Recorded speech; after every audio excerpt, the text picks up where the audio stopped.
राज्यातील शाळांमध्ये मराठी आणि इंग्रजीसह तिसरी भाषा सक्तीच्या विषयावर राज्यात राजकीय वादंग सुरू आहे।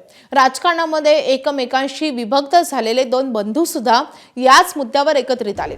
तसं असताना नागपूरमध्ये विद्यार्थी 3 भाषांखेरीज चौथी भाषा शिकतायत आणि ती देखील भारतीय। वसुंधरा समाज दर्पण या संस्थेनं एक शाळा एक भाषा या उपक्रमांतर्गत हा अनोखा उपक्रम हाती घेतलाय।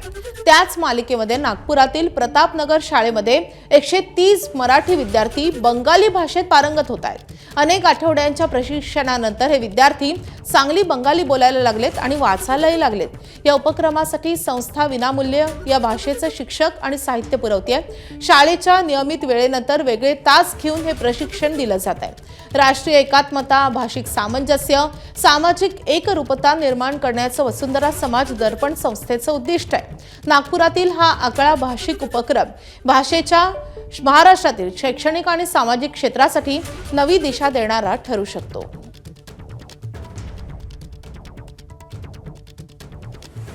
विविध भाषा शिकवण्याच्या आमच्या योजनेतून भाषा भगिनींमध्ये प्रेम उत्पन्न करणे, राष्ट्रीय एकात्मता निर्माण करणे, सामाजिक सद्भाव वृद्धिंगत करणे, सांस्कृतिक समरसतेचे बीजारोपण आणि साहित्य सांस्कृतिक उपक्रमांचे आदान प्रदान हे उद्दिष्ट ठेवण्यात आलेलं आहे। भाषा शिकताना नव्याने उपलब्ध झालेली विविध ॲप्लिकेशन्स आणि नवतंत्रज्ञान कसे वापरायचे याबाबतही आपण धडे देणार आहोत। दरम्यान या उपक्रमात सहभागी विद्यार्थ्यांशी आमचे प्रतिनिधी रजत वशिष्ठ यांनी संवाद साधलाय। आपण पाहूयात।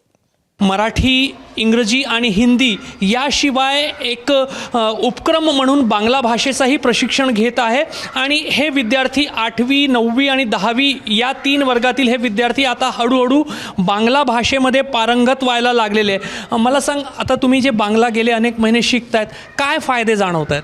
मी आता कोलकाता पश्चिम बंगालमध्ये जाणार, तर मला तिथे अगर कोणतं काम मिळालं तर मला ते भाषा बोलायला अडचण नाही होणार। म्हणजे आता ठराविक प्रमाणामध्ये बांगला बोलता येते तुला? हो, थोडी थोडी येणार। अधिक शिकू तर मला पूर्णपणे बांगला येऊन जाणार। मदत होत आहे आम्हाला, मला खूप आनंद होत आहे, मला खूप म्हणजे कळतंय, ते खूप सोपी वाटत आहे ती भाषा। तुझा काय अनुभव आहे? छान आहे, शिकायला भेटत आहे। आपण जेव्हा तिथे गेलो तर आपल्याला ती भाषा येणार, समजणार, तर आपल्याला समजू शकते।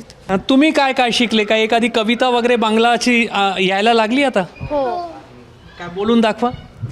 आम्ही प्याच्याकर प्याच्याने ही कविता म्हटली होती, त्याचे कविताचे लेखक सुकुमार राय होते। ती कविता एक गंमतीदार होती। बोलून दाखवू शकेल मला? हो।